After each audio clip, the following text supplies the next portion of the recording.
আজ সকালেই ঘুম থেকে ওঠার পর একেবারে কাজটা শুরু করে দিয়েছি বাড়ির, কারণ এবার পুজো চলে এসেছে। পুজো তো প্রায় আর দোরগোড়ায় বলতে পারো। এমনিতে ঘর মোছা, ঘরের যে সমস্ত ঝুলটুল ঝাড়া সেই কাজগুলো আগেই করে নিয়েছি। তো সেই জন্য আজকে এমনিও ধরো টুকটাক অনেক বাড়তি কাজ থেকে থাকে, তো সেইগুলো যেহেতু করতে হবে, তো তার জন্য সকালে উঠেই আজকে ঘরটাকে পরিষ্কার করে ঝাড় দেওয়ার পরে মুছে নিয়েছিলাম। তো এই ভারী কাজগুলো আমি করি, এগুলো মাকে করতে দিই না। তবে হ্যাঁ, পুজোটা আমি সব দিন করি না, মাই করে। তো আজকে দেখলাম যে না, আজকে ওইদিকে যেহেতু অনেকটা কাজ বাকি রয়েছে, ধোয়া মোছা ঝাড়া এসবের, তো সেই জন্য পুজোটা আজকে সকাল সকাল আমিই করে নিচ্ছি। তো হ্যালো বন্ধুরা, good morning, welcome back to my channel. আশা করছি সবাই অনেক ভালো আছো এবং সুস্থ আছো। এখন বাজে সকাল 10টা। আজকের ব্লগটা আমি এখন থেকেই শুরু করছি। তো এদিকে দেখতেই পাচ্ছ, ঠাকুরের বাসনগুলো তো ধুয়ে রেখে দিয়েছিলাম আগের দিনকে সন্ধ্যাবেলায়, দিয়ে সন্ধ্যাবেলায় ধুয়ে নিয়ে জল টল জড়িয়ে রেখে দিয়েছিলাম। তো এখন হচ্ছে পুজোর জন্য আজকে লাড্ডু দিলাম, অল্প একটু ভেঙে ভেঙে দিয়েছি। গোটা লাড্ডুটা দিলে আর কি খেতে পারা যায় না, অনেকটা বেশি মিষ্টি মিষ্টি লাগে, তো সেই জন্য। তো একটা হাফ মতো দিয়েছিলাম একটু একটু ভেঙে, আর বাকিটা হচ্ছে রেখে দিলাম। আর ছিল একটা কলা, তো কলাটা কেটে প্রত্যেকটা ঠাকুরকে একটু একটু করে দিয়ে নিয়েছিলাম। তো আমি পুজোটা এইভাবেই করি। আমি কিন্তু খুব একটা বেশি মন্ত্র জপ করে এসব পুজো করতে পারি না, তবে আমি যেটুকু পারি নিজের মন থেকেই করি। আমি মনে করি মন থেকে ঠাকুরকে ডাকলে ঠাকুর তাতেই সন্তুষ্ট হন। পুজো মন্ত্র সবসময় যে জানতেই হবে এমনও কোনো কথা নেই, কারণ এগুলো হচ্ছে বাড়ির পুজো, তো মা জানে, মা সেরকম মতো করে। আমি যেরকম জানি আমি তাতেই করি, আর আমি মনে করি যে তাতে আমি নিজে অন্তত করে সন্তুষ্ট পাই। ঠাকুরের পুজো করলে মনটা অনেকটা ভালো লাগে। পুজো দেওয়া হয়ে গেছে এখন। এই যে মিষ্টি, তারপরে হচ্ছে মিষ্টি বলতে আজকে লাড্ডু ছিল, আর তার সাথে এই যে কলা লাড্ডু দিয়ে পুজো দিয়ে দিয়েছি। আজকে হচ্ছে শনিবার, হনুমানজির পুজো আমি এমনি দিই, আর আজকে শনিবার যেহেতু মায়ের আজকে কাছাকাছি রয়েছে, তো সেই জন্যই আমি আজকে দিয়ে দিলাম। আর এখানে দেখতে পাচ্ছি একটু ঘটির মধ্যে জলটা রেখে দিয়েছি, তো এই জলটা এখন থাকে ওই সন্ধ্যাবেলা পর্যন্ত এভাবেই রেখে দিই। আর এই কাজটা আমি প্রত্যেক দিনই করি। এই জলটা রেখে দিলাম, সন্ধ্যা যখন দেবো তখন সারা মানে বাড়িতে যে জল দেয় না দৌড় করে, তো সেখানে তখন এই জলটা দিয়ে দিই, আর সারা ইয়েতে জলটাকে রেখে দিই। আর এই প্রসাদগুলো হচ্ছে এখন আমি তুলে নেবো। আর যে গ্লাসের জলগুলো রয়েছে, গ্লাসের জলটা মোটামুটি সারাদিনই থাকবে এভাবে। তো দেওয়া থাকে গ্লাসের জলটা, তুলি না। তো চলো, এখন হচ্ছে পুজো দেওয়া কমপ্লিট হয়ে গেল। এবার প্রসাদগুলো একটা বাটির মধ্যে তুলে নিই। আজকে দেখেছো কেমন সুন্দরভাবে টিপ টিপ টিপ টিপ করে বৃষ্টি পড়ে চলেছে, খুব বেশি জোরে না, তবে সে সকাল থেকে বৃষ্টিটা লাগিয়েছিল। আর কখন যে বৃষ্টি হচ্ছে কখন যে রোদ উঠছে কিছুই বুঝতে পারা যাচ্ছে না। দুর্গাপুজো আমাদের সব থেকে বড় উৎসব বলতে পারো। তো এই বড় উৎসবে তো অনেক রকম কাজ থাকে, কিন্তু কী আর করা যাবে, এত পরিমাণ বৃষ্টি হলে অনেক কাজই কিন্তু বাধা পড়ে যায়।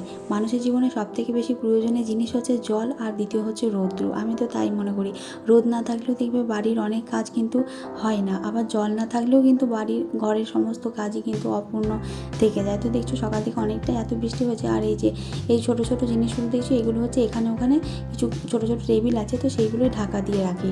তো এত বৃষ্টি হচ্ছে, তো এত পরিমাণে জামা কাপড় কেচেছিলাম, তো সেগুলো ঘরে দিয়েছি। তো ওই জন্য ওইগুলো ছোটো ছোটো জিনিসগুলো বাইরে রেখে দিয়েছি, যে বৃষ্টি থেমে গেলে আবার একটু পরে রোদ বেরোবে, তখন জল ঝরে যাবে। তো এদিকে দেখেছো আমি একটু কুমড়োটা কেটে নিচ্ছি। মাকে বললাম যে তুমি আমায় দাও, তাহলে সবজিগুলো একটু কাটা হয়ে গেলে সুবিধা হবে আর কি। মা যখন ওদিকে কোনো কাজ করে তখন আমার এই কাজগুলো করতে দু একদিন বেশ ভালোই লাগে।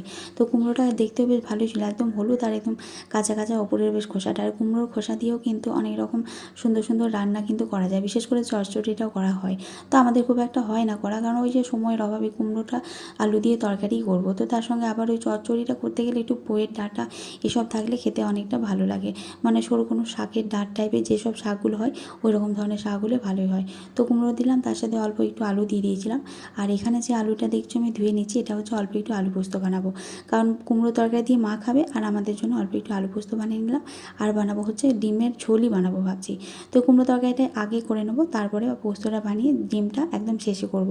তাহলে কোনো কিছু আমি আজ নিরামিষ দুটো আলাদা হবে, কারণ মা তো নিরামিষ খাবে, তো সেই জন্য। আর এই তরকারিটা কুমড়োটা অনেকটাই কেটে নিয়েছি, যে দুবেলা যাতে হয়ে যায়, তো সেই জন্য বেশি পরিমাণে নিয়ে নিলাম। এই খুন্তিটাকে ভালো মতো করে একটু জল বুলিয়ে নিলাম, কারণ সব কিছু পরিষ্কার পরিচ্ছন্ন করেই রাখা থাকে যদিও, তবু রাত্রেবেলা অনেক রকম থাকে তো পোকামাকড়, তো সেই জন্য সকালবেলা চেষ্টা করি যে একটু ধুয়ে টুয়ে নিয়ে জিনিসগুলো ব্যবহার করাটাই হচ্ছে ভালো। তো এদিকে এখন হচ্ছে বাজে সকাল 10:30টারও একটু বেশি। মা গিয়েছিল বাজার, তো যেহেতু 10:30টার পরে বাজার গিয়েছে, আমাদের এখানে খুব একটা বেশি বাজার বসে না, আশেপাশে বসে না, একটু দূরের দিকে বসে, কিন্তু মা তো অনেকটা দূরের দিকে যেতে পারে না, তো সেই জন্য কাছে থেকে বাজারটা এনেছিল। তো এই জন্য একটু একটু শুকনো শুকনো জিনিসগুলো হয়েছে, মানে ভিন্ডি দেখবে যে সকাল থেকে যে কচির মতো থাকে সেগুলো কিন্তু নেই, সেটাই মাকে বলছিলাম এখানে। আর মা যে বাঁধাকপি নিয়ে এসছে, তো সেটার ওপরে খোসাগুলো ছাড়িয়ে একটু গোল টোল করে রেখে দিল। তো এগুলো সবই ফ্রিজের মধ্যে রেখে দেবো। তো যেগুলো ধোয়া যাবে, যেমন ভিন্ডি, লঙ্কা, বাঁধাকপি, এগুলো সব কিছু কিছুই আমি ধুয়ে রাখবো। আর পেঁয়াজ, আলু এগুলো সাইডে রেখে দেবো। আলুটাও ধুয়ে জল ঝরতে দিয়ে দেবো। তবে আলুটা কিন্তু আমাদের ফ্রিজে রাখে না, এমনি এই খাঁচির মধ্যে বাইরেই রেখে দেবো। সকাল থেকে এত পরিমাণে বৃষ্টি হয়েছে যে দিনটা কীভাবে শুরু হলো আর কীভাবে এলোমেলোভাবে অগোছালোভাবে শেষ হলো সেটা বুঝতেই পারলাম না। সকালবেলাতে রান্না করলাম আমি, আর মা হচ্ছে ওদিকে বাজারে গেল। তো এক একদিন এরকম হয়, মানে এলোমেলোভাবেই সব কিছু শুরু হয়, আবার অগোছালোভাবেই কাজগুলোও কিন্তু এরকমভাবেই কমপ্লিট করতে হয়। তো এই দেখছো পেঁয়াজগুলো খাঁচির মধ্যে ঢাললাম, তো এগুলো রেখে দেবো এক জায়গায়। আর এখন আলুটাকেও ঢেলে নিচ্ছি ওদিকে বড় খাঁচিতে। তো আলুগুলো সব কিছু ধুয়ে রাখবো, শুধু এই কচু আর পেঁয়াজটা এমনিই রেখে দেবো। তো এদিকে রান্নাবান্না সব কিছুই তো আমার জোগাড় হয়ে গেছিলো, কিন্তু দেখলাম মা এদিকে পুঁই শাক এনেছে, আর সঙ্গে যেহেতু কচুটাও এনেছিলো তো কচু একটা দুটো দিয়ে দিয়েছি ওর মধ্যে। তো চলো এখন হচ্ছে রান্নাটা বসিয়ে দিই।